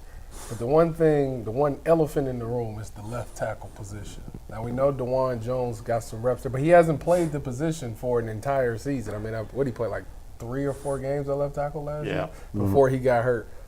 How concerning is that coming into the season for you that I think right now he's slotted to be the starting left tackle. So I They don't really have a like. plan, and So I really like DeJuan Jones. Me too. Okay, Go I Bucks. really like him. Yeah, and the Bucks thing maybe got me started, but like that's not. I like him as a guy. I like his size. I like his. Like people were saying he was lazy. He's not trying. I absolutely disagree with that. I see him as a high effort guy, and sometimes when you are learning a new position and you aren't mentally as strong there, it looks like you're not maybe physically exerting more, but it's sometimes you're overthinking it. And I think now, a couple years into the league, he's not going to have to overthink as much, and I'd love to see him, take ownership of that left tackle position, from that. But that's also why, and again, I'm not dismissing my belief and confidence in him, but that's also very much why I love to not sacrifice us veteran quarterbacks, but why the young guys should probably wait a little bit. So let's get that stuff right on the offensive line. Let's make sure we're protecting right before maybe we got a new left tackle and a young quarterback and a rookie running back who we think, I believe, is going to understand the blitz pickup and stuff. But there's a lot of recipes right there that could hurt a young offense in September, and that's where I'm gearing more towards Halloween of younger guys playing quarterback. So I'm sure you've seen the schedule. We play the game in terms of like 8-9. Yeah, how many games they're going to win and lose, and it changes every year. We don't know exactly how it's going to play out, but the first month of the season is not favorable for the Browns. I mean, there's a good chance, I think, that they could be 0-4 going into October. Which are we going to London 0-4, bro? It's a high probability, I think. I mean, when you look at who they're playing, I mean, it's not high. I mean, middle. Bengals, Ravens, Lions, Packers. Where's the win? Bengals. Okay. It might be, but they're an underdog. They're going to be a significant underdog in all 4 games. So we talked about this earlier in the show. I don't think that these coaches are going to be on the hot seat at all this season, no matter what happens. But we know Jimmy can change on a whim, based on how things happen and pressure and all these things. With that being said, do you think that they have a long leash that Berry and Stefanski for this season, no matter what happens, even if it's similar to what last year was, which was three wins? Yes is the short answer. I am not saying this to be confrontational, but I actually think the Haslams are doing a great job with this. I think they will have patience and continue to have patience with this, just like they're, I believe, having patience and what they're trying to do within the city and for the state and stuff. So I think that just like the quarterback, I've played better when I believed that I was secure in my spot and my role. I believe, even though us coaches and play callers, we say we're secure in our role and we could do stuff. When we're not secure, sometimes we act a little differently. I believe Coach Stefanski and Andrew Berry are secure, and the Haslams aren't gonna be quick at all for that. So I actually think that's going to be something where players know that the coach is going to be here, and they know they're going to be here, and I actually think that'll help the development. Would you have wanted to play in a dome here, Bernie? So I say, you know what? I don't think I would have, because, again, not to be self-deprecating, but I am really slow, and the fast guys on the bad surfaces came down to my speed, and I really was the same speed. So you guys slowed down to me. That massively helped me. That also, the pass rush slows down in November and December and stuff. But that being said, truthfully, I wouldn't be sitting here if the Haslams didn't keep me going from a health and wellness perspective. And just because from what they've done for me, keeping me alive and helping me from the physical stuff I'm going through, if you even separate that out from a playing standpoint, and as an older guy, we haven't had any success really in the stadium since it's come back. I haven't wanted to say that, but really it's been personally, it's been a nightmare for me personally to go down there for 26 years. It's tough to do. Yeah. We haven't won at all down there, and I really think this, albeit it looks tough in the short run, I really think the Haslams, the city, and the business people are going to do a better job for the state and for the city by developing it, and we're going to be getting Super Bowls and bigger events, almost like Indianapolis has turned into. And I hope for Cleveland and for our state, again, not that we want to mimic again Indianapolis and that, but they've done a great job with certain things there and the infrastructure of the city and some of the stuff that we've able to do on the lake. And I see what's happened in Chicago with what they've done over the years with that. I just think that Ohio's positioned to be going into this really next century. We have the GMP in the state of Ohio, I think, 8th biggest in the world. It's almost an $800 to $900 million a year business, or $1 billion a year business, almost $1 trillion a year in our state.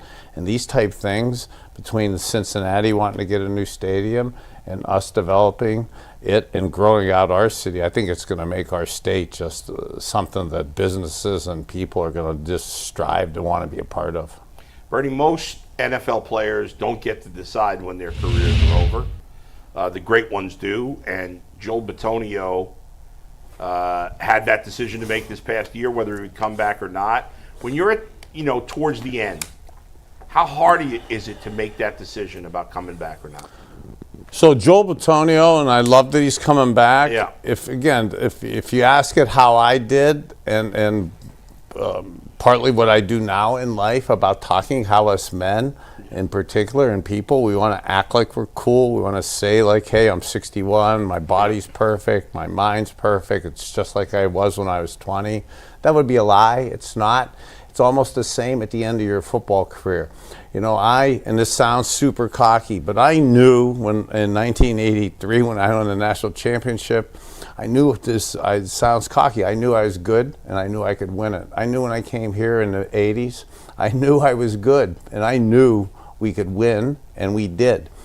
I said at the end of my career, right around when I got cut, and I went to Dallas, and we got the Super Bowl, and we won, and I'm so thankful. I got a cool couple games in that NFC championship game, and I said I believed in myself, and good Lord, made a couple plays look good for me. But the truth is, once you get cut and once your arm and your body starts breaking down, you don't believe in yourself as much. In my last 2-3 years, although the Dolphin guys are awesome to me, they talk so much about how good I was, I really wasn't. And I knew I couldn't carry teams, and towards the end, I knew I couldn't carry a game. And once I knew I couldn't carry a game, it's like, I don't want to disrespect the game.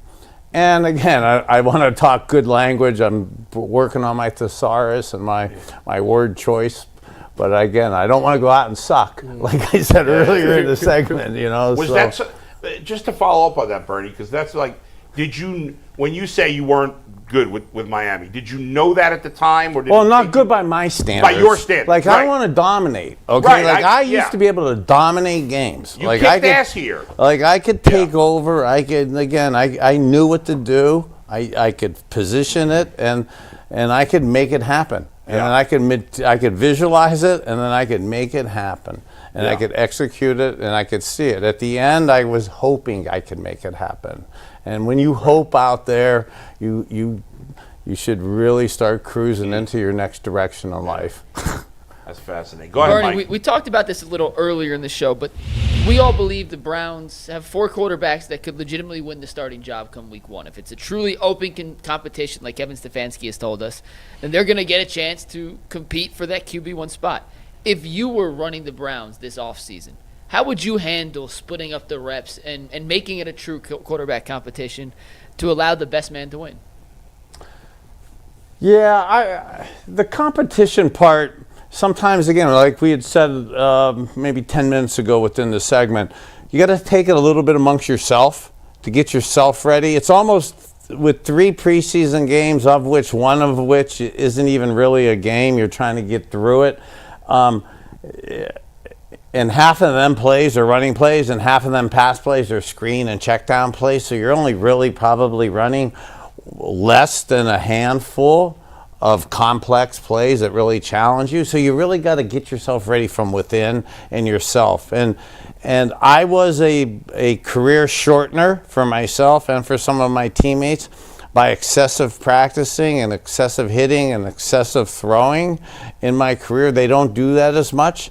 I initially was negative on that, but I do believe that's actually better for them. But they got to get more mental reps, which they do now, and sometimes that's tougher to transition from mental visual reps to games. So really the another reason why I would slowly put the young rookie quarterbacks in the month of September in games, and I would not try to sacrifice the veterans, but that's what we're here for, is to figure that out during the kind of confusion stage of September.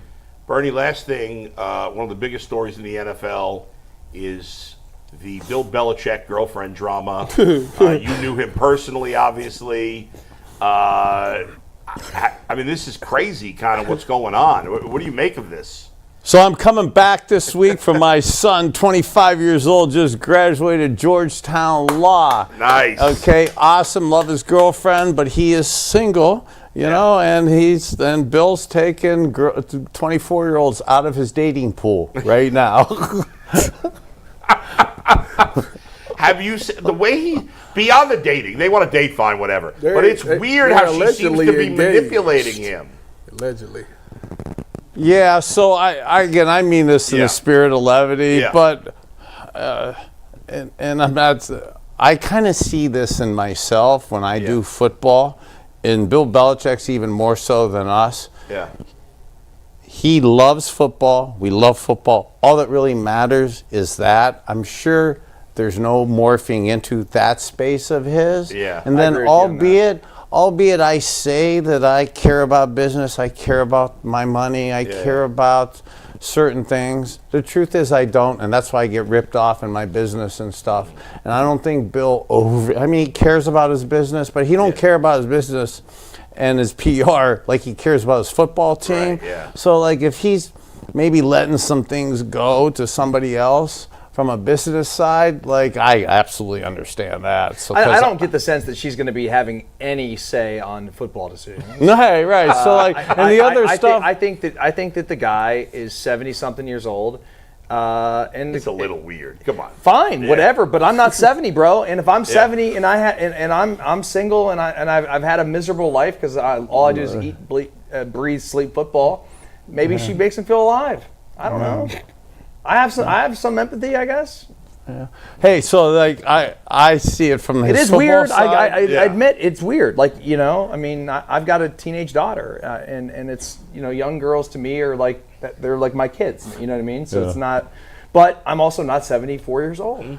Yeah, I again, and not to again make it about me, but in the spirit of levity and stuff, I'm doing quite a bit of stuff where you're talking to younger people, and again, I'm talking to a lot of younger parents who are in their early 30s, who have kids and teenagers, and you're trying to have them not make the same mistakes I made as a 37-year-old parent with 10, 12, 15-year-old kids and stuff.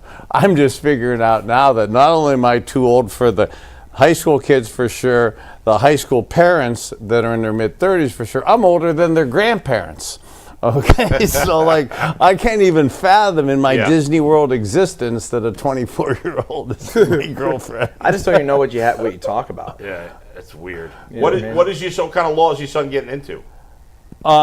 He is into corporate law. I think he wants to establish his own self and do his own thing. So I found it funny that he was trying to maybe get away a little bit from sports, and he's with a firm called Hogan Law, and the first thing he did was Major League Baseball arbitration hearings. That's funny. Yeah, he was on this, and he was from a ex-player perspective, he was on the dark side of the owner's perspective of it. It's got to be tricky, those arbitration hearings. Thanks, Bernie. Appreciate it. Thanks, guys. We'll talk to you soon. All right. The great Bernie Kosar with us. Guys, As you always, matter. good to have him back.